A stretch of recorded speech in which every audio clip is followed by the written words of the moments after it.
अस्सलाम वालेकुम। कैफेट आज लेक्चर का आगाज करते हैं। Lecture number 28। आज के लेक्चर में एज यूजुअल होम साइलेंट वाले डिस्कस करेंगे। उसके बाद नेक्स्ट चैप्टर की तरफ मूव करेंगे, चैप्टर 5। चैप्टर 4 में हमने एक लर्निंग ऑब्जेक्टिव के अलावा सारे कंसेप्ट्स कंप्लीट कर लिए हैं। लेकिन लेक्चर की तरफ चलने से पहले प्रीवियस लेक्चर में से कोई क्वेश्चन पूछना चाहते हो तो पूछ लीजिए। कोई क्वेश्चन? शाबाश। अभी क्वेश्चन को डिस्कस करना मैंने, क्वेश्चन हो चुका है। जी जी पूछिए। हाँ जी बिल्कुल, कल हमने क्वेश्चन किया था जफर और सरताज वालों का आपस में डिस्प्यूट चल रहा था। सरताज ने केस फाइल किया था जफर के ऊपर। बिल्कुल तो ये चीज थी कि प्रोवीन रिकॉर्ड नहीं थी बैडेड की, और दूसरा ये था कि हमारा जो मेजर कस्टमर है उसका हमें लगता है हाँ उसमें दो इश्यूज थे। एक इशू ये था कि कस्टमर के साथ डिस्प्यूट अराइज हो गया ना, तो इसका मतलब उससे पूरे पैसे हमें नहीं मिल सकेंगे, कुछ ना कुछ तो झगड़े की वजह से बैड डेट होगा, तो वो बैड डेट की अमाउंट रिकॉर्ड करनी थी, प्रोविजन रिकॉर्ड करनी थी। एक इशू ये था। दूसरा इशू उसमें एक और भी था। वो क्या था कि वो कस्टमर हमारा लार्जेस्ट कस्टमर था। ये कैसे पता चला वो हमारा लार्जेस्ट कस्टमर था? उसने परसेंटेज ऑफ रेवेन्यू दिए थे, तो इसकी वजह से हमने गोइंग कंसर्न को भी डिस्कस करना था। बिल्कुल ऐसे है, दोनों इशू डिस्कस होने थे उस केस स्टडी में। एक नहीं दो इशू थे, एक प्रोविजन फॉर बैड डेट और दूसरा गोइंग कंसर्न का इवेंट था। सवाल ये कि दोनों मैटर एक ही मैटर कंसीडर होगा या अलग अलग? ऐसा हो सकता है कि बैड डेट की वजह से मिसस्टेटमेंट आ जाए और मेजर कस्टमर की वजह से प्रोविजन वो क्या ये दोनों इवेंट इसका एक ही इसको लिया जाएगा, समझा जाएगा, या कि दो डिफरेंट इवेंट्स हैं? देखिए इवेंट तो एक है, इवेंट तो एक है कि हमारा डेटर जो था उसके साथ डिस्प्यूट अराइज हुआ, लेकिन समटाइम एक इवेंट की वजह से रिपोर्ट में डिफरेंट पैराग्राफ इफेक्ट हो सकते हैं। इसकी बहुत सी एग्जांपल है, 3-4 एग्जांपल है इसकी। एक एग्जांपल तो इसकी है कि जब स्कोप लिमिटेशन हो, if by management effect pervasive हो, ये एक इवेंट है, ऐसे है ना। इसका एक इफेक्ट तो सबसे पहले हम देखेंगे विड्रॉ, अगर possible practical. Withdrawal possible practicable नहीं है तो बताइए पहले हम क्या करते हैं? हम डिस्क्लेमर ऑफ ओपिनियन भी देते हैं, basis for disclaimer of opinion भी इफेक्ट होता है, अदर मैटर पैराग्राफ में रीजन भी देते हैं, प्लस की ऑडिट मैटर सेक्शन भी एक्सक्लूड हो जाता है, वो भी रिपोर्ट में नहीं आता, एक्सक्लूड हो जाता है, मतलब यही नहीं देते रिपोर्ट में। तो ये तो एक इवेंट एक ही है, लेकिन इसकी वजह से एक से ज्यादा इफेक्ट आ सकते हैं रिपोर्ट पे, ये चीज ध्यान में रखिएगा। और इसी तरह अगर फाइनेंशियल स्टेटमेंट्स के पॉइंट ऑफ व्यू से देखें तो उसमें भी बाजू का ऐसा होता है कि इवेंट एक ही है, लेकिन उसकी वजह से एक से ज्यादा एरियाज पे इफेक्ट आ सकता है। ठीक है, लेकिन एक चीज ध्यान में रखिएगा, ये जो एग्जांपल्स आपको बता रहा हूं ये एक्सेप्शनल एग्जांपल है या रेयर एग्जांपल है कि एक इवेंट की वजह से एक चीज इफेक्ट हो रही हो और उसका इफेक्ट, वरना हमारा नॉर्मल रूल क्या है कि रिपोर्ट में नो डुप्लीकेशन नो मिसक्लासिफिकेशन। डुप्लीकेशन नहीं होती, लेकिन अगर कभी एक इवेंट की वजह से दूसरा एलिमेंट इफेक्ट होगा, उसकी रीजन डिफरेंट होगी, इवेंट पीछे सेम होगा। बात समझ रहे? जस्टिफिकेशन डिफरेंट होगी। जैसे डिस्क्लेमर वाली बात की, स्टूडेंट कहने लगा सर आपने तो कहा था एक इवेंट रिपोर्ट में एक जगह पे आएगा, यहां पे तो डिस्क्लेमर ऑफ ओपिनियन आ गया, तो फिर अदर मैटर क्यों आ रहा है? एक इवेंट डिस्क्लेमर में भी आ रहा है, अदर में भी आ रहा है, ये क्यों आ रहा है? रीजन डिफरेंट है। डिस्क्लेमर किस वजह से आ रहा है? स्कोप लिमिटेशन की वजह से। अदर मैटर किस वजह से आ रहा है? विड्रॉल ना कर सकने की वजह से। और जो आगे वो की ऑडिट मैटर को एक्सक्लूड कर रहे हैं ना, वो हम डिस्क्लेमर की वजह से कर रहे हैं, डिस्क्लेमर का आगे इफेक्ट। तो ये ध्यान में रखिएगा, एक इवेंट की वजह से फाइनेंशियल स्टेटमेंट्स में भी एक से ज्यादा एरियाज इफेक्ट हो सकते हैं, और ऑडिट रिपोर्ट में भी एक से ज्यादा एलिमेंट्स इफेक्ट हो सकते हैं एक इवेंट की वजह से, लेकिन उनकी रीजनिंग डिफरेंट होगी। जैसे एक और कॉमन एग्जांपल है, मैं चाह रहा हूं वो भी शेयर कर लूं, कि क्लाइंट के पास बुक्स ऑफ अकाउंट्स उसने मेंटेन नहीं की, स्कोप लिमिटेशन है, वो ओपिनियन आ गया, लेकिन साथ ही साथ हम जो other opinion required by law है उसमें भी ये चीज लिखते हैं कि proper books of accounts have not been kept. अब स्टूडेंट कहने लगा सर यहां पे भी वो डुप्लीकेशन वाला रूल, तो यहां पे एक्सेप्शन आगे वायलेट हो रहा है कि आपने कहा था एक चीज का इफेक्ट एक जगह, यहां पे तो दूसरी जगह पे भी आ रहा है, लेकिन जो प्रॉपर बुक्स ऑफ अकाउंट्स पे आ रहा है वो किस वजह? क्योंकि लॉ ने कहा है, वो लॉ के कहने की वजह से हम कह रहे हैं, वरना स्टैंडर्ड के मुताबिक तो एक जगह पे इफेक्ट आएगा। क्लियर? तो एक इवेंट की वजह से, जैसे ये इन्होंने जो एग्जांपल बताई है, कस्टमर बैंकरप्ट भी हुआ और वो लार्जेस्ट कस्टमर था, तो बिल्कुल इसमें प्रोविजन भी इफेक्ट होगी फाइनेंशियल स्टेटमेंट में, और गोइंग कंसर्न का भी इफेक्ट आएगा। क्लियर? इसी तरह एक और केस स्टडी थी, उसमें उसने कहा कि आपका कस्टमर बैंकरप्ट हुआ, ठीक है, उसमें उसने लार्जेस्ट नहीं कहा था, सिंपल कहा था कि आपका एक सिग्निफिकेंट कस्टमर था, बैंकरप्ट हुआ, उसके लिए आपने कुछ इन्वेंट्री भी बना के रखी हुई थी खास उस कस्टमर के लिए। तो अब देखिए इफेक्ट कहां पे आएगा? क्या सिर्फ इफेक्ट डेटर्स में आएगा? इन्वेंट्री में भी आएगा, वो भी अंदर। तो एक इवेंट की वजह से फाइनेंशियल स्टेटमेंट्स के भी मल्टीपल एरियाज पे इफेक्ट आ सकता है, और कभी कभार ऑडिट रिपोर्ट के भी मल्टीपल एलिमेंट्स पे इफेक्ट आता है, लेकिन रीजनिंग डिफरेंट होती है। ये ध्यान में रखिए, इवेंट एक होगा, रीजनिंग उसकी डिफरेंट होगी। क्लियर? और खास तौर पे जब किसी भी क्वेश्चन में ऐसा आए ना, तो एक दफा आपने रुक के रीअसेस करना है, उस क्वेश्चन को खास तौर पे नोट कर लें जिसका इफेक्ट एक से ज्यादा एरियाज पे आ रहा हो। ठीक है, वो थोड़ा कम्प्लेक्स या एडवांस लेवल का कंसेप्ट होता है, उसको आपने अच्छे तरीके से पिक करना है। क्लियर? और भी क्वेश्चन? कंडीशन बताइए कि लार्जेस्ट कस्टमर है, तो आंसर में उसने लिखा है कि हम ऑडिटर चाहे तो मटेरियल अनसर्टेनिटी पैराग्राफ इंक्लूड कर सकते हैं, जबकि हमें तो तीनों कंडीशन बतानी चाहिए थी। आपने कहा था अगर कंडीशन मौजूद हो तो आपने तीनों पैकेट बताने हैं कि ये भी हो सकता है। हाँ, शाबाश शाबाश। अब ये बल्कि यही क्वेश्चन एक हाइब्रिड क्लास में भी स्टूडेंट ने पूछा। उन्होंने कहा सर अगर केस स्टडी में उसने कोई इवेंट तो बता दी है जो कि गोइंग कंसर्न का इवेंट है जो हमने पढ़े, लेकिन केस स्टडी के अंदर उसने ये नहीं बताया कि गोइंग कंसर्न एप्रोप्रिएट है या नॉट एप्रोप्रिएट है या मटेरियल अनसर्टेनिटी वाला केस है, तीनों में से कौन सा केस है ये नहीं बताया, तो हम क्या करेंगे? तो इसमें आइडियल सिचुएशन क्या है भला, कि अगर क्वेश्चन में उसने नहीं बताया हुआ ना, हम तीनों सिचुएशन डिस्कस करेंगे। ठीक है, मेरी कोशिश भी यही होती है तीनों सिचुएशन डिस्कस करूं, लेकिन कभी कभार सोल्यूशन बनाते हुए मैं डंडी मार जाता हूं और सिर्फ गोइंग कंसर्न अनसर्टेनिटी को डिस्कस कर देता हूं। वो क्यों भला? मार्क्स की वजह से शायद, क्योंकि उस क्वेश्चन में और भी इश्यूज होते हैं, उनको डिस्कस करते करते मार्क्स पूरे हो जाते हैं। तो मुझे जब लगता है तो फिर मैं एक ही डिस्कस, वरना असूली तौर पे आपको तीनों पॉसिबिलिटीज को डिस्कस करना चाहिए। और कोई क्वेश्चन? कोई क्वेश्चन नहीं? हाइब्रिड क्लास में से कोई क्वेश्चन यस या नो करके बताइए। रूम नंबर 6 में, 4 में, हाइब्रिड क्लास रूम नंबर 4 में कोई इशू? ओके,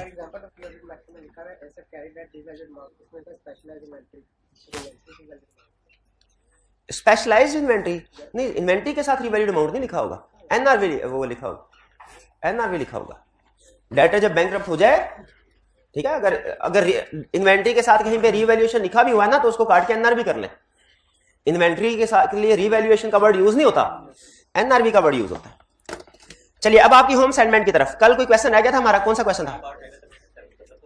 जफर वाले का हमारा सी पार्ट रह गया था। कौन से वाला? 27। चलिए ये आईपीएल वाला हमने करना क्या था इसमें? Discuss the matter which auditor should consider and possible impact on. IPL is a manufacturer of diversified products and has factories in 7 major cities of the country. पहले नोट कीजिए, वो कह रहा है एक फैक्ट्री नहीं है मेरी 7 फैक्ट्री हैं। एक फैक्ट्री अगर तबाह हो भी गई मेरे सर्वाइवल को कोई प्रॉब्लम नहीं होगी, ज़हन में रखिएगा। 7 फैक्ट्री, अगर वो सिंगल फैक्ट्री कहता ना फिर कोई प्रॉब्लम हो सकती थी।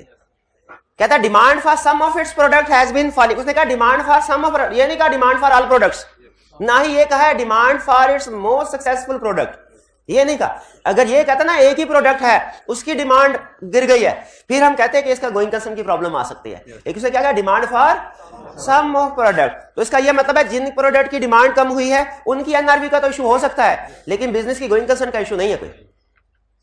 Has been filed and the company wants to concentrate on its core products only. Company चाहती है मेन प्रोडक्ट, तो ये अच्छा फैसला है, अच्छा बिजनेस डिसीजन है। जो प्रोडक्ट नहीं चल रही उसको फारिग करे, जो चल रही है उसके ऊपर फोकस करे।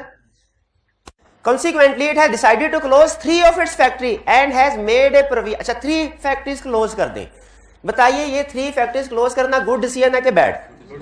इससे कंपनी डूबेगी कि कंपनी के हालात बेहतर होने के चांसेस हैं। कुछ स्टूडेंट कहने लगे सर इसमें तो गोइंग कंसर्न, फैक्ट्री बंद हो गई है, गोइंग कंसर्न का। मैंने कहा भाई पहली चीज तो ये है कि सारी फैक्ट्री बंद नहीं हुई, और दूसरा वो फैक्ट्री बंद हुई है जो पुअर परफॉर्म कर रही थी, सिक यूनिट थे, जो लॉस मेकिंग होगी प्रोबेबली। ठीक है, तो ये गोइंग कंसर्न का इशू नहीं आ रहा। क्लोज 3 फैक्ट्री से गोइंग कंसर्न पे डाउट क्रिएट, एग्री करते हैं इससे? फिर इसके बाद वो कह रहे हैं provision of 30 million respect of redundancy and restructuring. Redundancy and restructuring में 30 मिलियन की प्रोविजन रिकॉर्ड की है।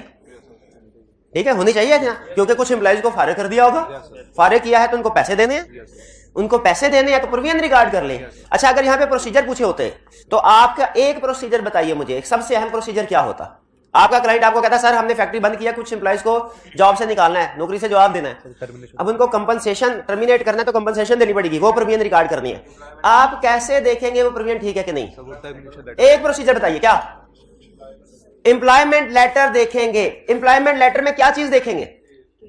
उसमें लिखा होता है ये कि अगर हमने आपको जॉब से निकालना हुआ तो 3 महीने का 1 महीने का नोटिस देंगे और इतनी कंपनसेशन आपको मिलेगी। ये अपॉइंटमेंट लेटर में लिखा होता है। अगर अपॉइंटमेंट लेटर में लिखा बहुत अच्छी बात, वरना बाज़ जब ज्यादा एम्प्लॉइज को निकालते हैं ना तो लेबर यूनियन के थ्रू फिर एग्रीमेंट होता है। यूनियंस होती है ना बाज़ बड़ी फैक्ट्रीज में, तो उनके साथ एग्रीमेंट होता है कि इन एम्प्लॉइज को हमने निगोशिएशन होती है एम्प्लॉइज के दरमियान, एम्प्लॉइज की तरफ से एक रिप्रेजेंटेटिव आ जाता है, कंपनी की तरफ से एग्री होता है वहां। तो फिर वो जो लेबर यूनियन के साथ मीटिंग्स हुई हैं उनके मिनट से हमें पता चलता है कि कितनी अमाउंट एग्री हुई है, कंपनसेशन के तौर पे मिलेगी।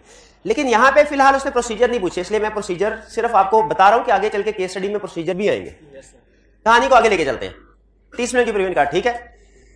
Directors report for the year ended 31 May 2012 comprehensively discussed the restructuring plan and says that factories in Lahore and Multan would be closed in the month of July and September 2012 respectively.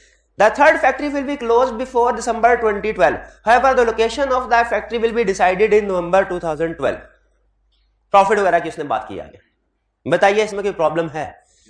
आपने counting में कोई पढ़ा कि restructuring provision के बारे में? जी नहीं, वो प्रोविजन रिकॉर्ड होनी चाहिए। अच्छा, ये ऑब्लिगेशन कब बनती है? जब अनाउंसमेंट हो जाती है। शाबाश शाबाश। अच्छा, अगर मैं ये कहूं हमारी 7 फैक्ट्री हैं, 3 फैक्ट्रीज को हमने बंद कर देना, स्पेसिफाई नहीं किया कौन सी फैक्ट्रीज, क्या मुझे प्रोविजन रिकॉर्ड करनी चाहिए? मैं प्रोविजन रिकॉर्ड कर ही नहीं सकता, क्योंकि देखें ना हर फैक्ट्री के अंदर एम्प्लॉइज की तादाद डिफरेंट होगी, उनके सैलरी पैकेज डिफरेंट होंगे।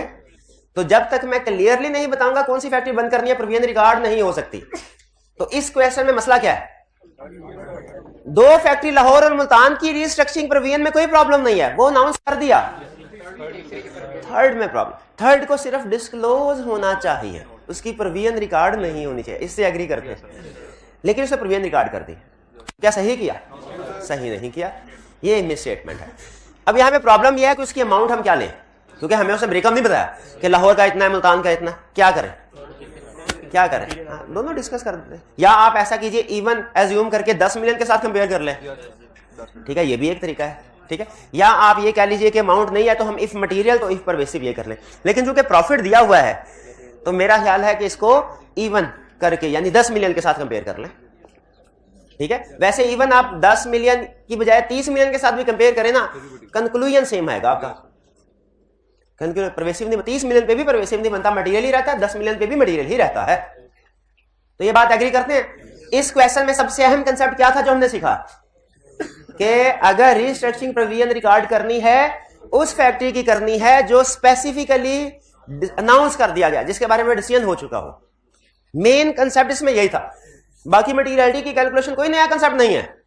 कैलकुलेशन के बाद यह बताना इंपैक्ट ऑन रिपोर्ट क्या आएगा, कोई नया कंसेप्ट नहीं है। इस पूरे क्वेश्चन में मेन कंसेप्ट एक ही था, क्या था? ये आउटकम है इस क्वेश्चन का, ये लर्निंग है आपकी नहीं। इसको आपने लैदा पेज पे कहीं पे लिख लेना, इसके साथ लिख लें या लैदा पेज पे कहीं लिख लें, ताकि रिवीजन करते हुए आपके काम आए। इस क्वेश्चन में कोई प्रॉब्लम क्लियर हो गया? इसके अलावा होम असाइनमेंट में से कोई क्वेश्चन डिस्कस कराना चाहते पूछे जल्दी से। होम असाइनमेंट की है? ये ले, क्यों नहीं किया होम असाइनमेंट? होम असाइनमेंट की है। और कोई क्वेश्चन? कोई क्वेश्चन डिस्कस करवा ले। क्वेश्चन कौन सा था? 6 दिया था। ये 12th एडिशन है, इसे में रखिएगा। 12th 11 में आपको पता है ना क्वेश्चन का फर्क है। नए क्वेश्चन ऐड होने की वजह से क्वेश्चन का फर्क बाजू का आ जाता है, और 1-2 रीजन की वजह से। अच्छा, इसके बाद है क्वेश्चन 6। चलिए, ये शेर खान वाला, ये भी अच्छा क्वेश्चन है। इसमें अगर आप देखें तो ये क्वेश्चन किया आपने? किया कि नहीं किया? होमवर्क में मिला हुआ था ना? अच्छा, चलिए, जो क्वेश्चन आप डिस्कस करवाना चाहते हैं, जितनी भी होम असाइनमेंट आपको दी थी बता दें। 15 नाम क्या है इस क्वेश्चन का? 15 का नाम क्या भाई?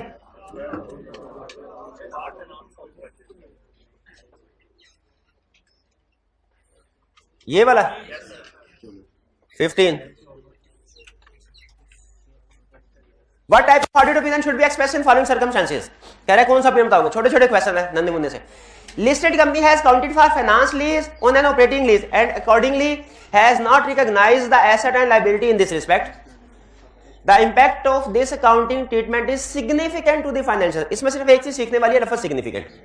उसने नहीं बताया कि मटेरियल है कि सिग्निफिकेंट का मतलब क्या होता है, मटेरियल या परवेसिव या दोनों हो सकते हैं। सिग्निफिकेंट और मेजर ये दो अल्फाज इनका मतलब होता है दोनों हो सकते हैं।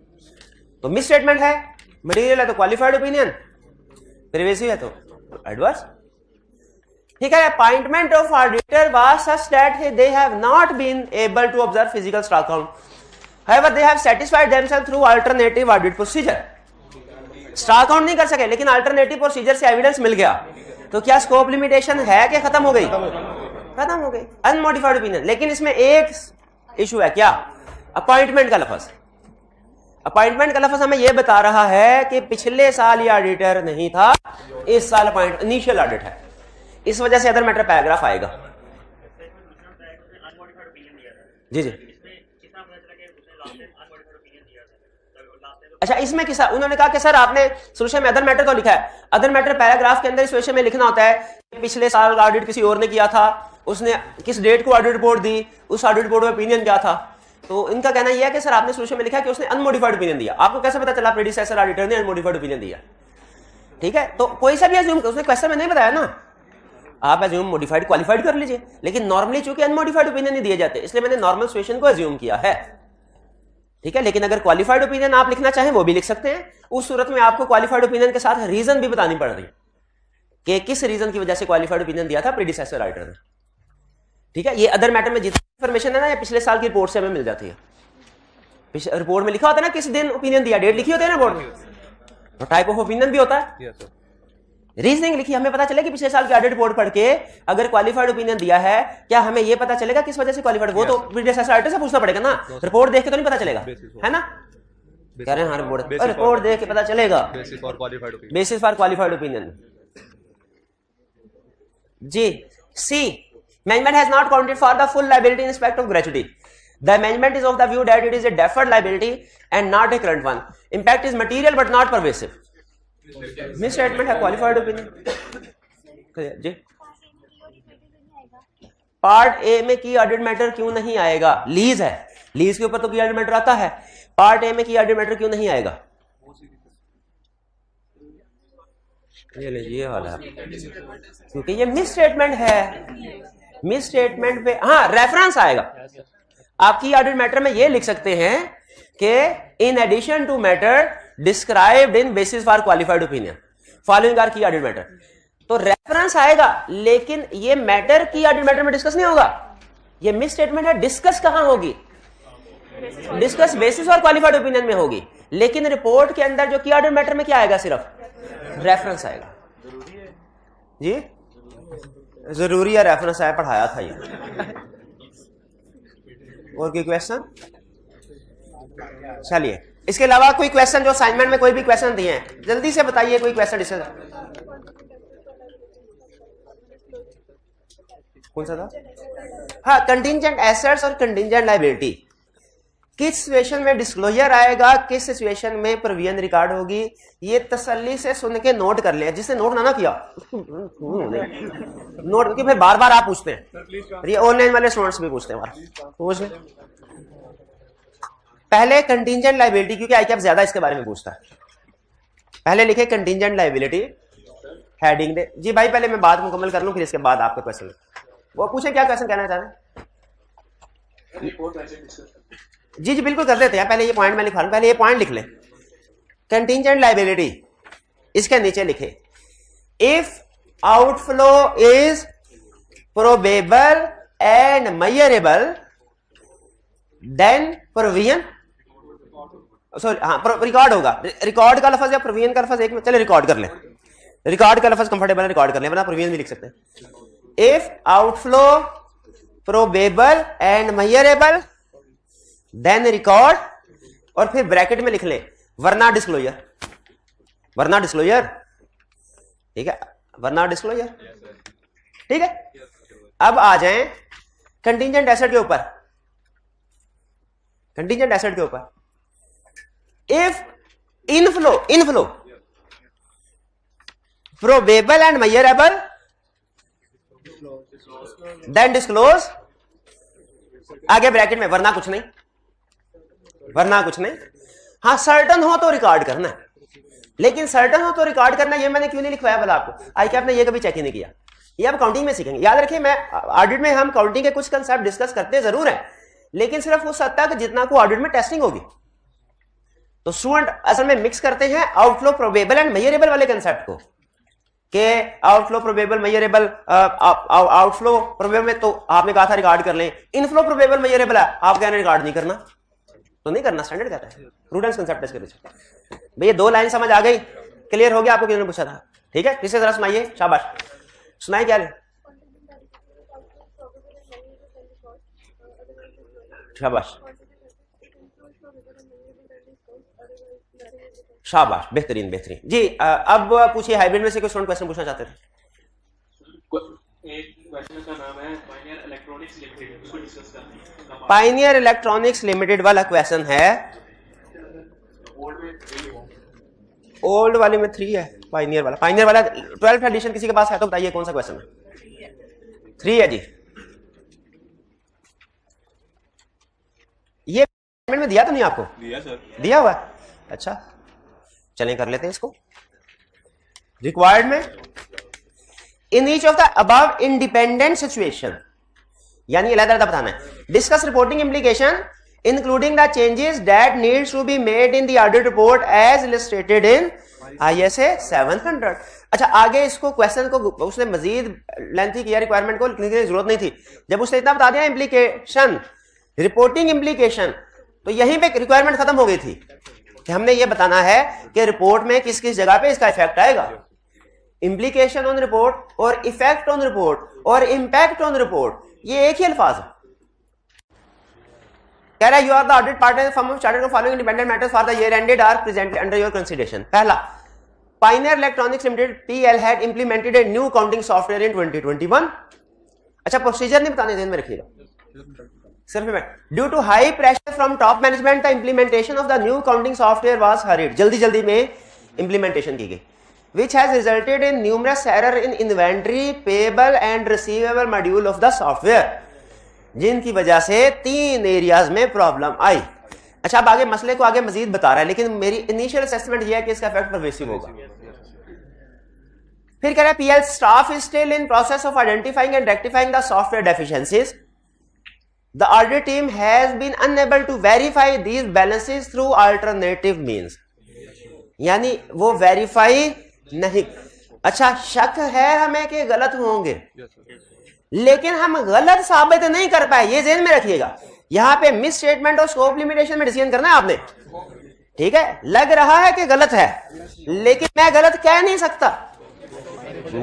सकता, मुझे ये बताइए, एक इन्वेंट्री फॉर एग्जांपल, एक कमरा है, उसके अंदर इन्वेंट्री आई 10 लाख की सकती है, क्लाइंट ने कमरा बंद किया और मुझे कहता है सर इसके अंदर 10 करोड़ की इन्वेंट्री है।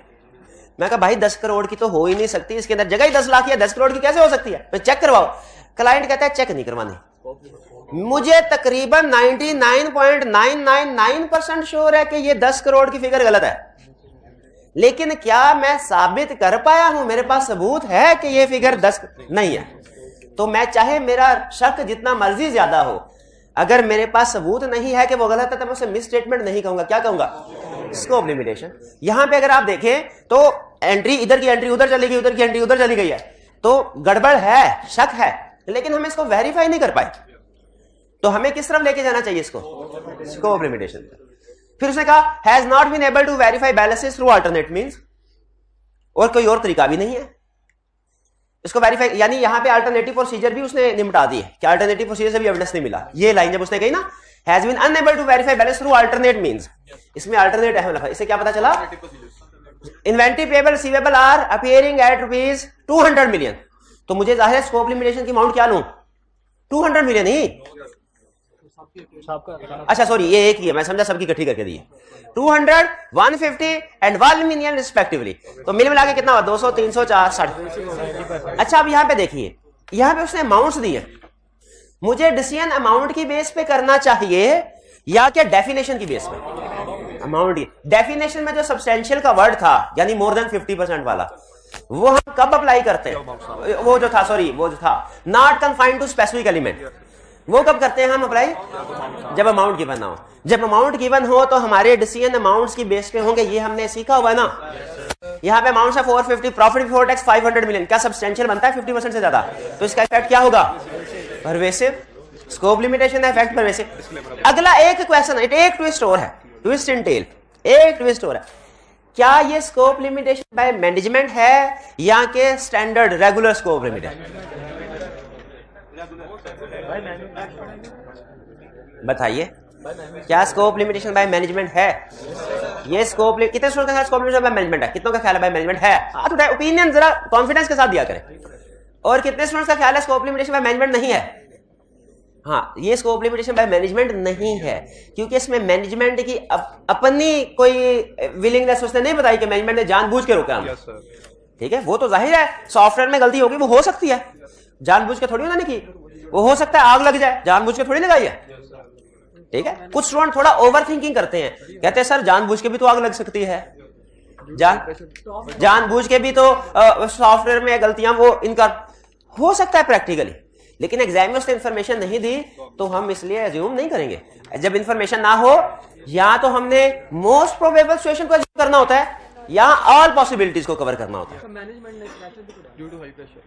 हाँ, मैनेजमेंट तो यही उसने कहा होगा ना, जल्दी काम करो, नहीं काम कर रहे होगे। ठीक है, अब student for example student, sir lecture अभी अपलोड नहीं हुआ, लेक्चर अभी अपलोड नहीं हुआ, ऑनलाइन में व्हाट्सएप में शोर मच गया, लेक्चर अपलोड नहीं हुआ, 6 बजे होना था 8 बजे अभी तक अपलोड नहीं हुआ, सर जल्दी करें जल्दी करें। इधर से हमने आईडी जल्दी करें सर, ओके सर वो बच्चा कल तबीयत खराब थी जल्दी चला गया था, अभी करते हैं। जल्दी जल्दी में लेक्चर गलत लिंक हो गया। क्या ये इंटेंशनली गलत हुआ है? नहीं, हालांकि प्रेशर दिया टीचर ने कि जल्दी करें लिंक, जल्दी करें लिंक। ठीक है, लेकिन इसका यह मतलब नहीं है कि जानबूझ जल्दी जल्दी में काम, टारगेट होता है ना हमको, गलत हो सकते। तो इसमें से scope limitation by management, scope limitation है एग्रीड, पहला डिसीजन ठीक। दूसरा परवेसिव है एग्रीड, दूसरा बेटी बाय मैनेजमेंट नहीं है, ये चीज नोट कीजिए। जब बाय मैनेजमेंट आएंगे ना, क्लियरली आपको इंफॉर्मेशन बताया करेगा कि ये इसमें मैनेजमेंट का हाथ है, रोका मैनेजमेंट में, क्लियरली बताता है। मैनेजमेंट प्रिवेंट किया मैनेजमेंट ने स्टॉक अकाउंट से कंफर्मेशन लेटर सेंड करने से। एक क्लियर? तो इसमें इंपैक्ट रिपोर्ट क्या आएगा? 1 मिनट है, 1 मिनट है। जिस स्टूडेंट से पूछूंगा वो बताएगा, और इस ये मॉडल को टेस्ट होगा। अगर सही बता दिया तो मैं अज्यूम करूंगा सारी क्लास को टॉपिक आ गया, अगर गलत बताया तो इसका मतलब टॉपिक नहीं। क्लियर? वो मेरे भाई जो कॉर्नर में बैठे हुए चुप करके, आप बताइए। हाँ जी, इसका रिपोर्ट पे इफेक्ट क्या? मजबूरी नहीं बतानी मुझे, कोई ये नहीं कहना मैं मजबूर हूं, मुझे इसका सोल्यूशन चाहिए। बताइए। ऑडिटर शैल एक्सप्रेस, देखें दरिया को कूजे में बंद नहीं करना, दरिया को डिस्क्लेमर ऑफ ओपिनियन नहीं, auditor shall express disclaimer of opinion on financial statements. ठीक है, और विड्रॉल पॉसिबल, विड्रॉल पॉसिबल वाली बात आएगी? क्यों नहीं आएगी विड्रॉल? मैनेजमेंट नहीं है। एक बात सही बताई, एक गलत, फिर 0 पे पहुंच गया। आगे चले, इसको बाय विड्रॉल वाली बात नहीं आएगी। क्यों नहीं आएगी मेरा? और एक और रीजन है, गुस्सा आ गया मुझे, सॉरी। एक और रीजन है भाई, उसने पूछा इंपैक्ट ऑन रिपोर्ट है, उसने दाएं बाएं की बात तो पूछी नहीं है, दाएं बाएं की बात तो पूछी नहीं है, विड्रॉल क्यों कर? अच्छा, और बेसिस ऑफ ओपिनियन, ये हाल है। अभी सिखाया 2 सेकंड पहले, चंद सेकंड पहले, कि पूरा सेंटेंस बोल मेरे भाई, बेसिस ऑफ ओपिनियन क्या है?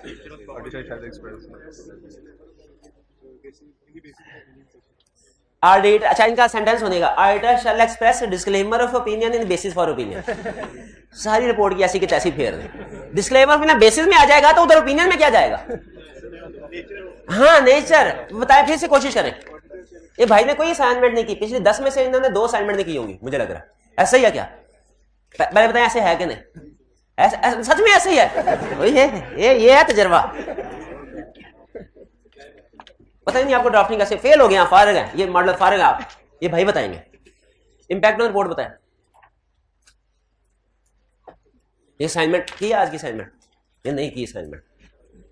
कैसे ऑडिट पास होगा? ऑडिट ऐसे पास, छुट्टियां करेंगे, असाइनमेंट नहीं करेंगे, ऑडिट पास नहीं होगा। लिखें, पहले सफे पे लिखें, किताब के पहले सफे पे लिखें, छुट्टियां करूंगा मैं, अगर छुट्टियां करूंगा, असाइनमेंट नहीं करूंगा तो ऑडिट पास नहीं होगा।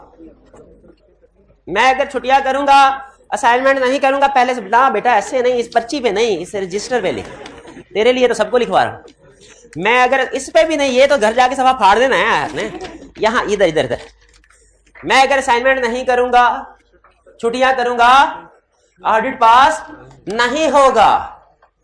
ऑडिट पास, मैं अगर छुट्टियां करूंगा, असाइनमेंट नहीं करूंगा, नहीं पास होगा। मैं क्या इम्पैक्ट रिपोर्ट पूछा, कलब पढ़ाया, फिर कुछ समझ नहीं आया, रिवाइज करवा दें।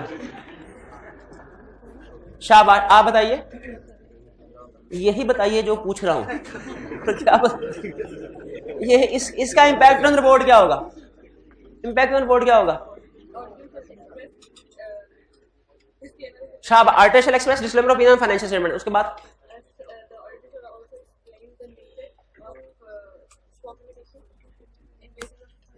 शाबाश, artificial also explain nature scope में बेसिक डिस्क्लेमर ऑफ ओपिनियन। शाबाश, आगे रेफरेंस नहीं लिखना, की ऑडिट मैटर में रेफरेंस आएगा। हाँ शाबाश, ये सुनना चाह रहा था, की ऑडिट मैटर सेक्शन नहीं आएगा। डी की तरफ चलते हैं। Your firm has been appointed, has been appointed,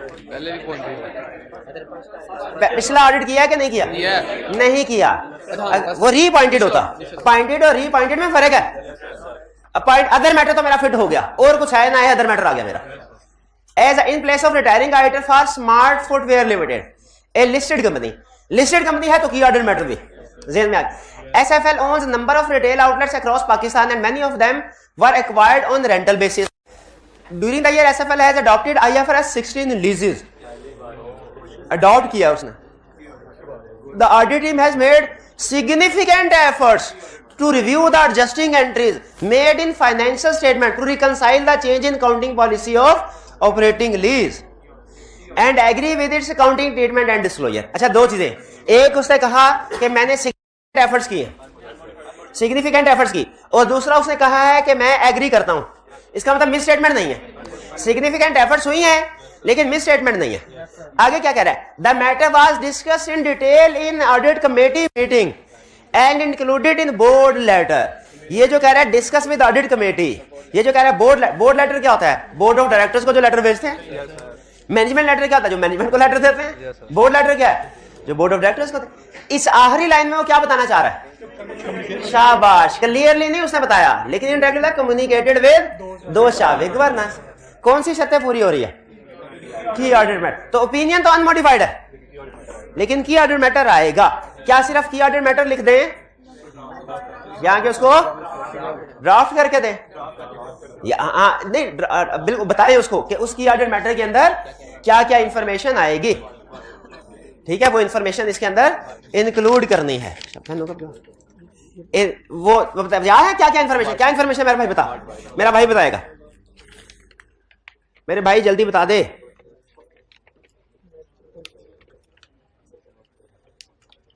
की ऑडिट मैटर में चलो हिंट दे देता हूं, धक्का लगा देता हूं। 3 चीजें आती हैं।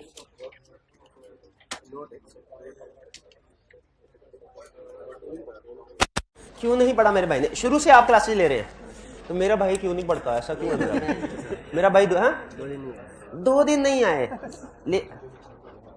अभी जो लिखाया था वो लिखा है, अभी जो लिखाया था लिखा है। हाँ, मैं अगर छुट्टियां करूंगा, अच्छा पास नहीं आगे लिखा हो, कुछ हो रहा तो फेल नहीं होगा, क्या लिखा हुआ है? अच्छा पास। जी मेरा भाई बताया। पहले डेफिनेशन लिखेंगे। हाँ जी, पहले की ऑडिट मैटर सेक्शन में पहले डेफिनेशन लिखते हैं, फिर उसके बाद इंडिविजुअल की हेडिंग लिखते हैं, फिर उसके बाद 3 चीजें क्या? Word, why. अच्छा वर्ड, वाई, ये मैं सिर्फ याद करने के लिए आपको, वरना आपने पूरा लिखना होता है, सिर्फ वर्ड नहीं लिखना, वो पूरा लिखना है। ये ना हो गया सर ने कहा हाउ में 3 चीजें थी। हाँ जी, तो ये वाली बात क्या हमें लिखनी चाहिए या सिर्फ की ऑडिट मैटर लिख के घर आ जाए? ये भी लिखनी चाहिए। शाबाश, क्लियर हो गया क्वेश्चन? अच्छा, ये जिस स्टूडेंट ने कहा था डिस्कस करते हैं, उनकी तसल्ली हो गई? मेरे भाई बताइए, हाईवे क्लास में जिन स्टूडेंट ने कहा था डिस्कस करते हैं, तसल्ली हो गई? कोई प्रॉब्लम है तो पूछ ले। जी जी जी पूछे मेरे भाई, 10 पूछे सवाल, लेकिन जल्दी से पूछ ले। सर जो पहला है ना ए पार्ट, उसमें इसने ये भी लिखा हुआ है in opinion section what do we have conducted audit. हाँ नहीं छोड़ वो ड्राफ्टिंग पे भी थोड़ा सा इफेक्ट आ रहा है। ड्राफ्टिंग वाला इफेक्ट मैंने नहीं अभी बताया, क्योंकि ड्राफ्टिंग करवाई नहीं ना। तो एक लाइन है कि ड्राफ्ट करते हुए भी रिपोर्ट में कुछ चेंज आएगा। जैसे कॉमन सेंस की बात है ना, नॉर्मली आप ओपिनियन देते हुए लिखते हैं we have audited, disclaimer of opinion देंगे तो लिखेंगे वी हैव ऑडिटेड, वो थोड़ी लिखेंगे वी हैव, वो एक लगाएगा, कहेगा किधर ऑडिट किया? ऑडिट किया होता तो डिस्क्लेमर थोड़ी होता, कोई ऑडिट नहीं किया। तो हम ये नहीं लिखेंगे वी हैव ऑडिटेड, हम क्या लिखेंगे? We were engage to conduct audit, हमें एंगेज किया गया था लेकिन कर नहीं पाए। एविडेंस नहीं, क्योंकि छुट्टियां ज्यादा करते थे ना, ये भी तो रीजन होती है एविडेंस ना लेने की। चलिए अच्छा, आज के लिए मेरा हाल है इतना काफी है, बाकी वक्तन फवक्तन मजीद हाँ जी केस स्टडीज आपको असाइनमेंट में मिलती रहेगी और हम इसको डिस्कस करते रहेंगे। तो ठीक है, आज का कंसेप्ट क्या है? ये जो चैप्टर 5 है ना, इसकी अगर मैं एक लाइन में समरीज आपको बताऊं तो समरी इसकी ये है, वो कहता है नो कहना सीखे। क्या कहता है? नो कहना सीखे। कह रहा है, जैसे आपको शायद किसी लेक्चर में बताया था, मुहावरा सुना है आपने, a man is known by the company he keeps, ठीक है? उसी तरह एक और मुहावरा है, an audit firm is known by the client it keeps, यानी जैसे क्लाइंट होंगे वैसी ही फर्म की रेपुटेशन होगी। अगर क्लाइंट ऐसे हैं जिनकी मैनेजमेंट फ्रॉड करती है, उनमें अक्सर जो फ्रॉडुलेंट एक्टिविटीज सामने आती रहती हैं, इलीगल एक्टिविटीज सामने आती रहती हैं, मनी लॉन्ड्रिंग के केसेस सामने आते रहते हैं, तो उससे फिर फर्म के बारे में भी रेपुटेशन यही बन जाती है कि ये फर्म तो ऐसे 2 नंबर क्लाइंट ही लेती है। जैसे बाज़ औक़ात कोई वकील है, उसके बारे में अगर मशहूर हो कि भाई जो मर्जी जुर्म कर लो, इस वकील की फीस भर दो, अगर इसने केस ले लिया तो समझो आप बरी है। बस सम टाइम किसी हो सकता है लॉयर की इस तरह की रेपुटेशन मार्केट में हो, तो फिर जैसे ही कोई बंदा उसका क्लाइंट बनता है, उसके बारे में लोगों की परसेप्शन डेवलप हो जाती है, ये मुजरिम ही लग रहा है। उसी तरह याद रखें, हम ऑडिटर्स हैं, हमने भी कोशिश करनी है हमारे पास गलत क्लाइंट ना आए, बैड क्लाइंट ना आए, गुड क्लाइंट आए। वो यही करे, क्योंकि अगर बैड क्लाइंट आया तो उससे उसकी रेपुटेशन तो इफेक्ट जो होगी सो होगी, उसने तो फ्रॉड किए होंगे, हम बिला वजह मारे जाएंगे, हमारी रेपुटेशन बिला वजह इफेक्ट। जैसे आपको एक बात बताऊं, एक होता है लीगल एक रिस्क, एक होता है रेपुटेशनल रिस्क। अगर हमें कोई ऐसा क्लाइंट हमने एक्सेप्ट कर लिया जो किसी फ्रॉडुलेंट एक्टिविटी में इन्वॉल्व है और उसके बाद फ्रॉड सामने आ भी गया, हमने ऑडिट किया, रिपोर्ट साइन कर दी, उसके बाद फ्रॉड सामने लीगली हम बच जाएंगे, क्योंकि आपको पता है हमारे पास आर्गुमेंट, सबसे बड़ा आर्गुमेंट क्या है हमारे पास? इनहेरेंट लिमिटेशन का। हम कहेंगे सर हम एब्सोल्यूट एश्योरेंस प्रोवाइड नहीं करते, इसलिए हर मिस स्टेटमेंट को डिटेक्ट करने के लिए हम जिम्मेदार नहीं है बिकॉज ऑफ इनहेरेंट लिमिटेशन। फिर उसके बाद हम इनहेरेंट लिमिटेशन 6-7 पॉइंट दे देंगे, अदालत हमें इजाजत दे दी। याद रखिए लीगली हम सिक्योर हैं इस रीजनेबल एश्योरेंस के कंसेप्ट की वजह से, लेकिन मार्केट में रेपुटेशन इफेक्ट हो जाती है। 2 तरह की रेपुटेशन इफेक्ट हो सकती है ऐसी सिचुएशन में, ये हमें हिस्ट्री बताती है। पहला हो सकता है जनरल पब्लिक ये समझे कि ऑडिटर भी क्लाइंट के साथ मिले हुए थे, वरना ये कैसे हो सकता है कि फ्रॉड होता रहा मिलियंस का और ऑडिटर को पता नहीं चले, ये भी क्लाइंट। और अगर ये परसेप्शन ना भी डेवलप हो तो फिर ये परसेप्शन डेवलप होती है कि ये ऑडिटर मिले तो नहीं हुए थे, लेकिन ये कॉम्पिटेंट नहीं थे, इनको ऑडिट करना ही नहीं आता, इनसे ऑडिट करवाने का कोई फायदा नहीं है। आहिस्ता आहिस्ता सारे क्लाइंट फर्म से चले जाते हैं। इसीलिए याद रखिएगा, सबसे पहला हमें अभी इस चैप्टर 5 से ना हमारा प्रैक्टिकल ऑडिट स्टार्ट हो रहा है। यानी यूं समझिए, आप अपने बेसिक कंसेप्ट सब आपने सीख लिए, अब आपका प्रैक्टिकल ऑडिट फेज में आ गया। अपने ऑफिस में बैठ, ये टॉपिक स्टार्ट कहां से होगा? आप अपने ऑफिस में बैठे हैं, दरवाजा खुला, एक क्लाइंट भागा भागा आया, कहने लगा सर हम ये चाहते हैं हमारी फाइनेंशियल स्टेटमेंट्स का आप ऑडिट करें। हैं, सीईओ था, कहने लगा सर मुझे शेयर होल्डर ने भेजा है, शेयर होल्डर्स ये चाहते हैं कि आप फाइनेंशियल स्टेटमेंट्स का ऑडिट करें, बताइए क्या आप ऑडिट करेंगे? आपने सबसे पहले याद रखे फौरी डिसीजन नहीं करना।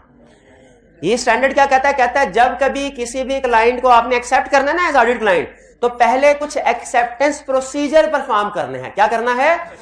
एक्सेप्टेंस प्रोसीजर परफॉर्म करने हैं, फिर उसके बाद उसको एक्सेप्ट करना है, वरना एक्सेप्ट नहीं करना, नहीं करना।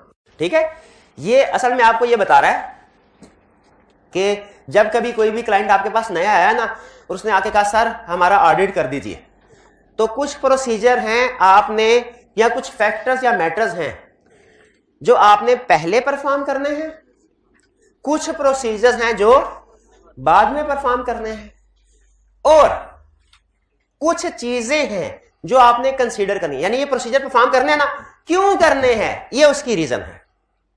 फिर से सुन लीजिए कंसेप्ट, आज हम क्या सीख रहे हैं। जब कभी कोई क्लाइंट आके हमें कहता है कि हमारा ऑडिट कर दीजिए, फौरी यस नहीं करना, हमने पहले कुछ प्रोसीजर या कुछ मैटर को कंसीडर करना है। वो पढ़ेंगे कौन से मैटर है? फिर उनकी जस्टिफिकेशन, यानी क्यों ये मैटर, हम फौरी तौर पे यस क्यों नहीं कर देते, उसकी जस्टिफिकेशन पढ़ेंगे, रीजन क्यों ये प्रोसीजर, और फिर जब हम एक्सेप्ट कर लेंगे उसके बाद क्या प्रोसीजर परफॉर्म करने हैं वो सीखेंगे। क्लियर? सबसे पहले देखें कुछ चीजें ऐसी हैं उसकी रूटीन की, काम की बातें आपको पहले मैं बता दूं। कहता है जब कभी क्लाइंट आए ना, दो बड़ी चीजें, और भी है पॉइंट, दो बड़ी चीजें आपने हमेशा ज़हन में रखनी है। पहली चीज, क्या आप इस काबिल हैं कि इस क्लाइंट का ऑडिट कर सके। दूसरी चीज, क्या क्लाइंट इस काबिल है कि हम उसका ऑडिट करें। यानी आपने अपनी कंपिटेंस देखनी है और मैनेजमेंट की क्लाइंट की इंटेग्रिटी। ठीक है, क्लाइंट की। अच्छा, जब मैं लफ्ज क्लाइंट बोलता हूं ये आपको समझ आ रही है ना, जैसे मुराद वो कंपनी है, कंपनी है तो उसकी इंटेग्रिटी, अपनी इंटेग्रिटी नहीं देखनी, हम तो ईमानदार हैं ही हैं, हमें कंपिटेंस देखनी है। और क्लाइंट की क्या देखनी है, इंटेग्रिटी, क्लाइंट की कंपिटेंस नहीं, क्योंकि स्टैंडर्ड क्या कहता है। अच्छा, इसके आगे डिटेल डिस्कशन है, फौरन क्विकली आपको बता देता हूं।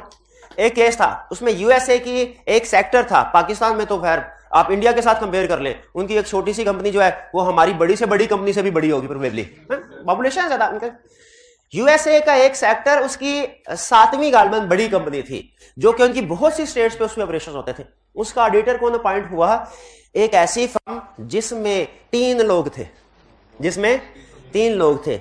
एक एंगेजमेंट पार्टनर जिसकी एज 70 ईयर प्लस थी, दूसरा टाइपस जो कि कम्युनिकेशन लेटर शेटर जो होते थे ना, ऑडिट रिपोर्ट टाइप कर दी, जो कंफर्मेशन लेटर टाइप कर दिया, एंगेजमेंट लेटर, टाइपस था, उसका ऑडिट से अकाउंटिंग से कोई ताल्लुक नहीं था। और एक मैनेजर था जो चार्टर्ड अकाउंटेंट था।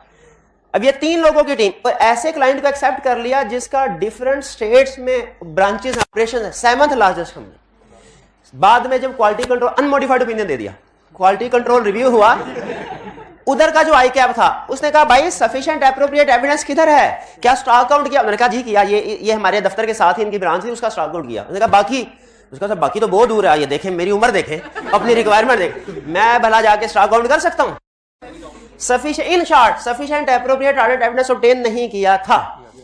क्या स्टैंड, क्या उधर क्या आई कैप को माफ कर देना चाहिए था, नहीं किया उन्होंने, उसके खिलाफ एक्शन, क्यों एक्शन लिया, क्या गलती की इसने, इसको अपनी कंपिटेंस को देखना चाहिए था कि क्या पहले, बाद में ये एक्सक्यूज एक्सेप्टेबल नहीं होता। सर टाइम कम था, सर हमारे पास रिसोर्सेज कम थे, सर उस वक्त टीम जो थी ना वो एग्जाम की छुट्टियों पे चली गई थी, और क्लाइंट ये कह रहा था कि मुझे रिपोर्ट जल्द से जल्द चाहिए।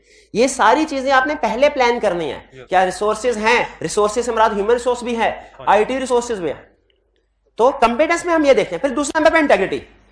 एक केस स्टडी में उसने कहा कि आपके पास एक क्लाइंट आया, उसने कहा सर हमारा ऑडिट कर दिया। आपने कहा अच्छा ठीक है, मैं 2-3 दिन दीजिए, हम बैकग्राउंड सर्च कर लें आपके बारे में।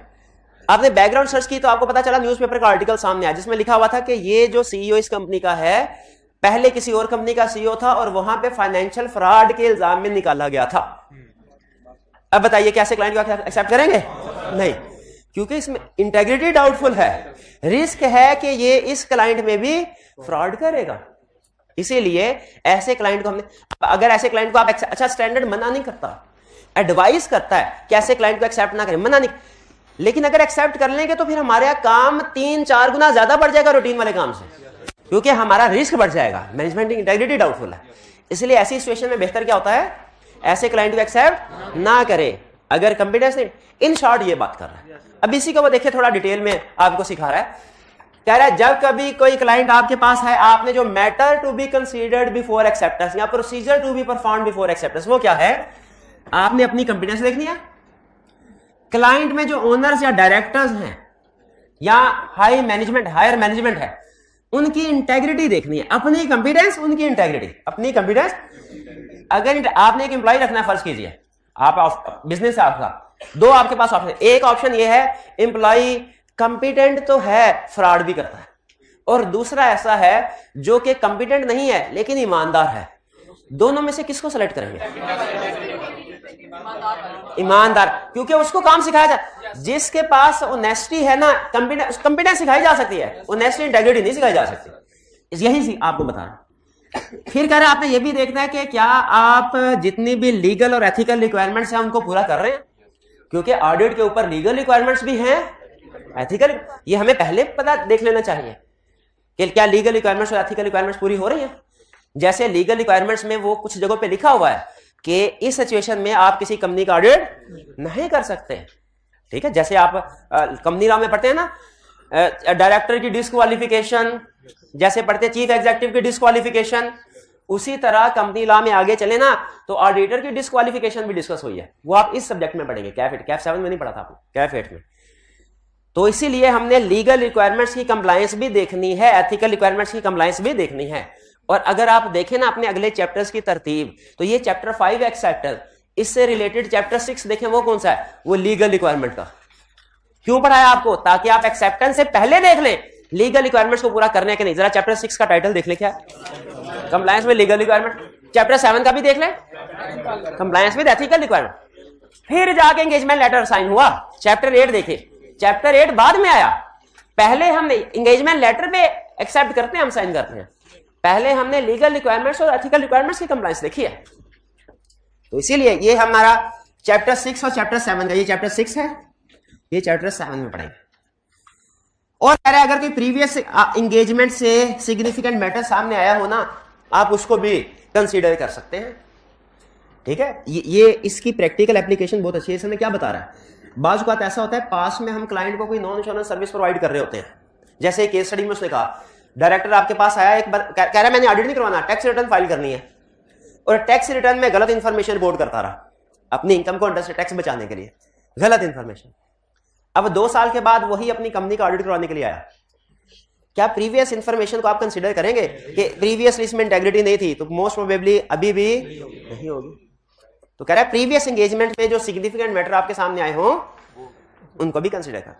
अच्छा, अब एग्री करते हैं आप इस कंसेप्ट में हमने जो सीखा कि कोई भी क्लाइंट हमारे सामने आया फौरी एक्सेप्ट यस नहीं करना, पहले हमने अपनी कॉम्पिटेंस, उसकी इंटेग्रिटी, फिर कंप्लायंस देखनी है लीगल रिक्वायरमेंट के साथ और सिग्निफिकेंट मैटर्स भी। ठीक है, इसके साथ शायद एक और लफ्ज लिखा होगा, प्री कंडीशन लिखा हुआ उसने, हाँ, प्री कंडीशन फॉर ऑडिट। ठीक है, प्री कंडीशन फॉर ऑडिट का मतलब होता है हमने उससे क्लाइंट से वादा लेना है, क्या, कि आप जितने भी स्टैंडर्ड की रिक्वायरमेंट्स हैं उनको पूरा करेंगे। एक समझ ले जनरल फॉर्मेलिटी, प्री कंडीशन, अभी मैं इसको डिटेल में डिस्कस नहीं करना चाहता।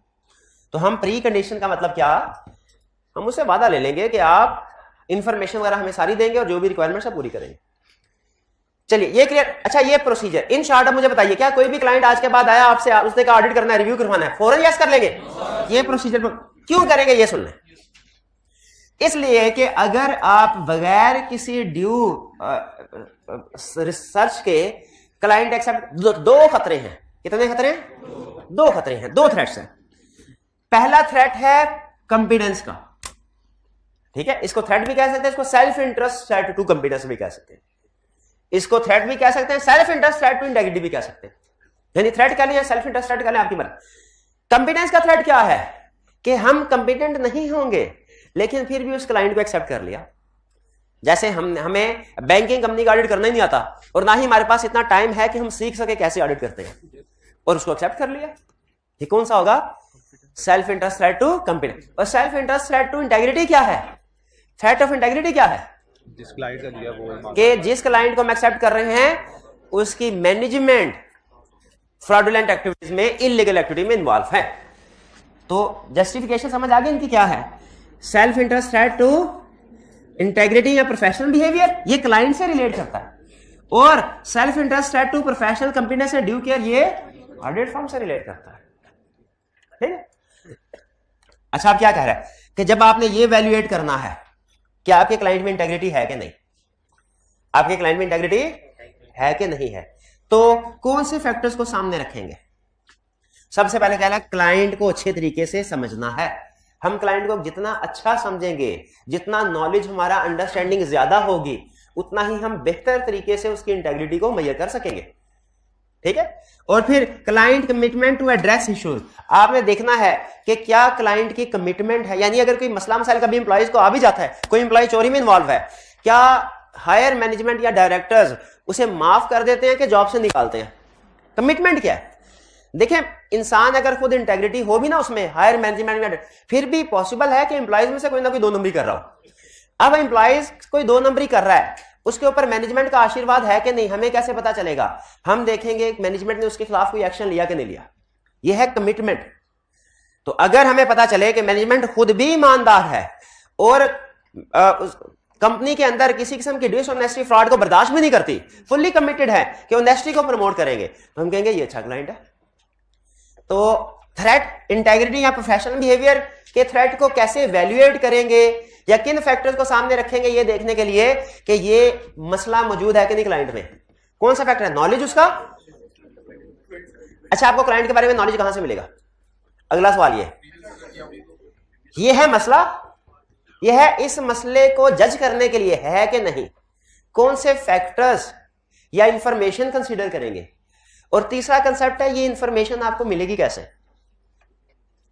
मिलेगी। सेफगार्ड का मतलब क्या है? अगर ये प्रॉब्लम्स हैं या आपको शक है तो उसको रिड्यूस करने के लिए क्या प्रोसीजर परफॉर्म करना है। ठीक है, तो सबसे पहले आपने क्या करना है? प्रोफेशनल क्लियरेंस लेटर सेंड करना है। ये क्या होता है प्रोफेशनल क्लियरेंस? देखिए, जब फर्स्ट टाइम हमारे पास कोई क्लाइंट आया ना, हमने उसकी इंटेग्रिटी को वैल्यूएट करना है। एग्रीड?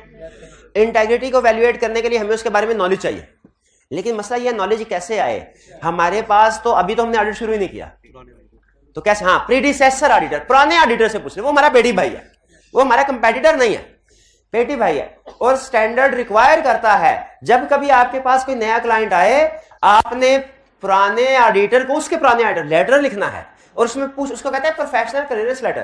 क्या कहते हैं? प्रोफेशनल क्लियरेंस लेटर, जिसमें हम उससे पूछेंगे कि इस क्लाइंट के बारे में कोई ऐसी इंफॉर्मेशन आपके पास है कि ये फ्रॉडुलेंट एक्टिविटी में इन्वॉल्व है, ये इलीगल, तो आप हमें बता दीजिए। ये प्रोफेशनल क्लियरेंस लेटर हमारा न्यू क्लाइंट पे सबसे अहम प्रोसीजर ये होता है, सबसे अहम प्रोसीजर। लेकिन बाज़ औक़ात किसी वजह से, जो बाद में पढ़ेंगे, हमें ये प्रोफेशनल क्लियरेंस लेटर नहीं मिल पाता। अगर ये लेटर ना मिल पाए फिर हमने क्या करना है? अदर इंफॉर्मेशन अदर सोर्सेज से ऑब्टेन करना है। अदर सोर्सेज क्या हो सकते हैं? उस क्लाइंट से मिलने जुलने वाले दूसरे लोग, उसके बैंकर्स, उसके लॉयर्स, ठीक है, उसके कस्टमर्स, उसके सप्लायर्स, मार्केट में रेपुटेशन क्या है, नेट पे सर्च कर सकते हैं। बात आपको नेट पे भी इंफॉर्मेशन, क्योंकि अगर कोई इलीगल एक्टिविटी में इन्वॉल्व है, खबर आई होगी कि नहीं, किसी ना किसी चैनल पे, किसी ना किसी अखबार में आई होगी, आप वहां से इंफॉर्मेशन ले सकते हैं। क्लियर? तो हमने क्लाइंट को एक्सेप्ट करने से पहले दो चीजें क्या देखनी है? इंटेग्रिटी और अपनी क्लाइंट की इंटेग्रिटी वैल्यूएट करने के लिए कौन से फैक्टर सामने रखने हैं? क्लाइंट। और क्लाइंट में ये चीजें हैं कि नहीं, कैसे पता चलेगा? इन सेफगार्ड से। ठीक है, आगे चले। दूसरी चीज हमने क्या ध्यान में रखनी है? हम कंप्यूटर ड्यू केयर है कि नहीं हमारे अंदर, इसके लिए किन चीजों को सामने रखना है? Nature of client. Nature of client का मतलब क्लाइंट सिंपल वाली इंडस्ट्री में काम कर रहा है कि कम्प्लेक्स इंडस्ट्री में? कुछ इंडस्ट्री सिंपल, जैसे रिटेल बिजनेस नॉर्मली सिंपल है, और मैन्युफैक्चरिंग बिजनेस मुश्किल है। कुछ सर्विस सेक्टर बिजनेस आसान है, जैसे कॉलेज या स्कूल, इनका। लेकिन कुछ सर्विस सेक्टर बिजनेस मुश्किल है, जैसे इंश्योरेंस बिजनेस, उसके अंदर वो प्रीमियम होती है, उसकी कैलकुलेशन करनी होती है, और फिर और भी मसले मसाइल होते हैं काफी मुश्किल। तो हमने नेचर ऑफ क्लाइंट, जितना नेचर ऑफ क्लाइंट कंप्लेक्स होगा उतना ही हमें कंपिटेंस और ड्यू केयर ज्यादा चाहिए। और दूसरी चीज क्या ध्यान में रखनी है? Knowledge of relevant industry. क्या रेलिवेंट इंडस्ट्री का नॉलेज है? ठीक है, रेलिवेंट, क्योंकि बात कुछ रेलिवेंट इंडस्ट्री पे कुछ मजीद चीजें अप्लाई हो, जैसे रेगुलर कंपनी पे कंपनीज एक्ट अप्लाई होता है, लेकिन बैंकिंग कंपनी पे कंपनीज एक्ट के साथ साथ बैंकिंग कंपनीज ऑर्डिनेंस भी अप्लाई होता है। अगर आप किसी बैंक का ऑडिट करना चाहते हैं ना, तो आपको बैंकिंग प्रैक्टिसेस का भी नॉलेज होना चाहिए और बैंकिंग कंपनीज ऑर्डिनेंस का भी नॉलेज होना चाहिए। या तो ऑलरेडी हो, और अगर ऑलरेडी नहीं है तो फिर भी क्लाइंट एक्सेप्ट कर सकते हैं, क्योंकि फर्स्ट टाइम भी तो कोई ना कोई क्लाइंट करना है ना। उस सूरत में आपके पास रीजनेबल टाइम होना चाहिए, ज्यादा टाइम होना चाहिए। समझ आ रही बात के? जैसे फर्स्ट कीजिए मुझे कहे कि जी आप अकाउंटिंग पढ़ा दें, अब वो तो मैं कहूं सर मेरे में कंपिटेंस है ही नहीं कि मैं अकाउंटिंग पढ़ा सकूं, मैं नहीं पढ़ा सकता, मुझे प्रिंसिपल साहब को रिफ्यूज कर देना चाहिए। लेकिन फर्स्ट कीजिए अगर वो कहते हैं नहीं आप पढ़ाएं, तो मैं ठीक है, इस सिलसिले में मुझे क्या एक्सेप्ट कर लेना चाहिए? भाई कोई ना कोई ऑडिट भी तो कभी ना कभी पहली दफा पढ़ाया ही है, लेकिन उस सूरत में मुझे क्या कहना चाहिए? मुझे उनसे कहना चाहिए सर मुझे तैयारी करने के लिए टाइम दे दीजिए, इस सेशन में नहीं कम से कम 6 महीने का टाइम दीजिए, पास पेपर वगैरह देख वगैरह वगैरह। तो इसलिए याद रखें, यहाँ तो आपके पास आपने जब किसी क्लाइंट को एक्सेप्ट करना है ना, कोई नया फर्स्ट टाइम आया, ये नहीं सिखा रहा कि फर्स्ट टाइम क्लाइंट किसी को एक्सेप्ट ही ना करे, कर सकते हैं, लेकिन उस सूरत में आपको टाइम ज्यादा, आगे वो सेफगार्ड में बताएगा कि अगर फर्स्ट टाइम क्लाइंट है तो आप रियलिस्टिक टाइम फ्रेम एग्री कर लें, यानी ज्यादा, जिसमें आप एविडेंस ऑब्टेन कर सकें। अच्छा, आपने एक्सपीरियंस देखना है, प्रायर एक्सपीरियंस है कि नहीं। क्वालिटी कंट्रोल पॉलिसीज देखेंगे अपनी फर्म के। बाज़ औक़ात फर्म की जो फर्स्ट टाइम क्लाइंट आता है ना, उसके ऊपर स्ट्रिक्ट पॉलिसीज होते हैं, जैसे हमारी फर्म में मैंने कभी, क्योंकि हम जूनियर होते थे ना, तो फर्म के जो हायर लेवल के मैनुअल होते थे उन हमें एक्सेस नहीं होती थी, लेकिन हमारे सीनियर बताया करते थे जिस फर्म से हमने आर्टिकल किए कि वो, हालांकि पाकिस्तान में टेक्सटाइल का काम, टेक्सटाइल सेक्टर काम बहुत ज्यादा है, लेकिन हमारी फर्म के पास टेक्सटाइल सेक्टर का एक भी उस वक्त स्टैट्यूटरी ऑडिट नहीं था। अब का मुझे नहीं पता, लेकिन उस वक्त, और हमारे सीनियर हमें बताते थे कि इसमें रिस्क ऑफ फ्रॉड ज्यादा होता है, 2 नंबरिया ज्यादा होने का चांस है। तो फर्म ने एज पॉलिसी ये डिसाइड कर लिया था कि टेक्सटाइल का क्लाइंट एक्सेप्ट नहीं करना, हालांकि उसमें पैसे थे लेकिन पॉलिसी है ना, तो इसीलिए आपको क्लाइंट को एक्सेप्ट करते हुए अपने क्वालिटी कंट्रोल पॉलिसीज को भी सामने रखना, ठीक है। अच्छा, इनसे पता चल गया अंडरस्टैंडिंग है। या फर्ज कीजिए कि मसला आया, फर्स्ट टाइम क्लाइंट है, हमारे पास कोई नॉलेज नहीं है, क्लाइंट को एक्सेप्ट करना चाहे कर सकते हैं, लेकिन थ्रेट तो राइज होगा।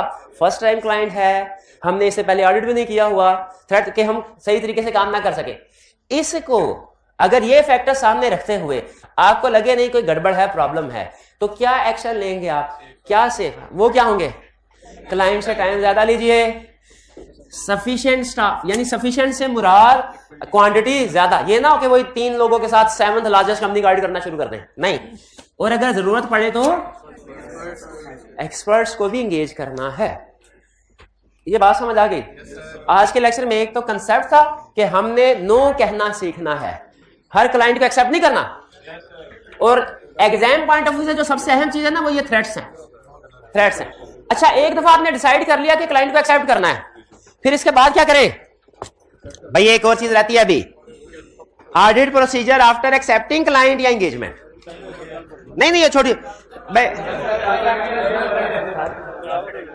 एक मिनट ठहरिए। स्टेप नंबर 3 स्टेप्स, आपने ये सारी चीजें वैल्यूएट कर ली, मसले मसाइल थे लेकिन सेफगार्ड से एड्रेस हो गए, मसले मसाइल थे। कोई क्लाइंट आपके पास आया, फौरी यस करेंगे, ये वैल्यूएट करेंगे, वैल्यूएट किया तो मसले मसाइल सामने आए लेकिन सेफगार्ड से एड्रेस कर लिया। अब क्या करें? अब यस कर सकते हैं, अगर सेफगार्ड से एड्रेस नहीं हुए तो नो कर दें, हो सकते हैं तो यस करके स्टेप कहते हैं 3 काम करने हैं। स्टेप नंबर 1, क्लाइंट को कम्युनिकेट कर दो, बता दो सर हमारी तरफ से हाँ है, क्लियर। स्टेप नंबर 2, जो उनकी एजीएम है उसमें अपॉइंटमेंट इंश्योर कर लो आपकी लीगली अपॉइंटमेंट हुई हो। भाई अपॉइंटमेंट शेयर होल्डर करेंगे ना, और शेयर होल्डर किस जगह पे अप्रूवल देते हैं? स्टेप नंबर 2, एजीएम में देखो शेयर होल्डर आपकी अपॉइंटमेंट अप्रूव कर दें। स्टेप नंबर 3, अपॉइंटमेंट के बाद एंगेजमेंट लेटर साइन कर दो। 3, बस यही 3 काम है। तो जिस दिन आपने डिसाइड कर लिया कि इस आने वाले क्लाइंट को हमने यस करना है, फिर आपने 3 काम, अभी ऑडिट शुरू नहीं करना फौरन, पहले डिसीजन कम्युनिकेट करें क्लाइंट को, इंश्योर करें एजीएम में अपॉइंटमेंट हो गई, और थर्ड एंगेजमेंट लेटर साइन कर ले, फिर ऑडिट शुरू करें धड़ाधड़। क्लियर जी? ये हमारा लर्निंग ऑब्जेक्टिव 1 चैप्टर 5 का कंप्लीट हो गया। चलिए आज का लेक्चर यहाँ खत्म करते हैं। अल्लाह हाफिज।